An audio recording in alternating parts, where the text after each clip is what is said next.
இன்றைக்கு நாம் ஒரு வேதனையான உண்மையை பார்க்கிறோம். தர்மம், அது அல்லாவுக்காக செய்யப்பட வேண்டிய ஒரு இபாதத். ஆனால் இன்று பலர் தர்மத்தை லைக்குகளுக்காக, வியூசுகளுக்காக, பிறர் பாராட்ட வேண்டும் என்பதற்காக செய்வதை காண்கிறோம். கையில் உணவு இருக்கிறது, அருகில் பசித்தவர் இருக்கிறார். ஆனால் உணவு கொடுப்பதற்கு முன் கேமரா திறக்கப்படுகிறது. உதவி செய்யும் கை முன்னே இல்லை, ஃபோன்தான் முதலில் உயர்கிறது.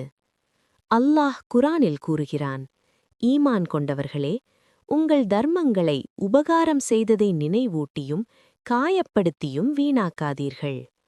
அல்-பக்கரா 2:264. ஒரு தர்மம் அல்லாவுக்காக இல்லாமல் மனிதர்களுக்காக செய்யப்படுமானால் அது நன்மை அல்ல, நாடகமாக மாறிவிடுகிறது. நபி ஸல்லல்லாஹு அலைஹி வஸல்லம் அவர்கள் கூறினார்கள், செயல்கள் அனைத்தும் நோக்கத்தின் அடிப்படையிலேயே. மனிதர்கள் பாராட்டுவது ஒரு நிமிட மகிழ்ச்சி, ஆனால் அல்லாவின் திருப்தி நிரந்தர வெற்றி.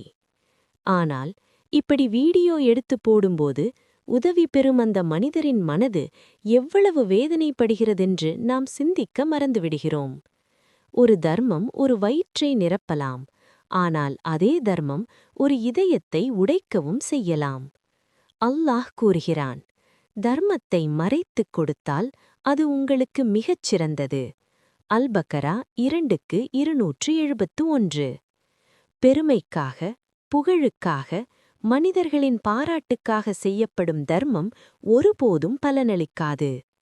எனவே கேமராமை அணைப்போம், அகந்தையை அடக்குவோம், நோக்கத்தை சுத்தமாக்கி அல்லாவுக்காக மட்டுமே நன்மை செய்வோமாக. நாம் செய்யக்கூடிய சிறு சிறு தர்மங்களையும் ஏற்றுக்கொண்டு உரிய கூலி கொடுக்க வல்ல ரஹ்மான் போதுமானவன். என்றும் அவனை சார்ந்திருக்கக்கூடிய நன்மக்களாக வல்ல ரஹ்மான் ஆக்கி அருள் புரிவானாக.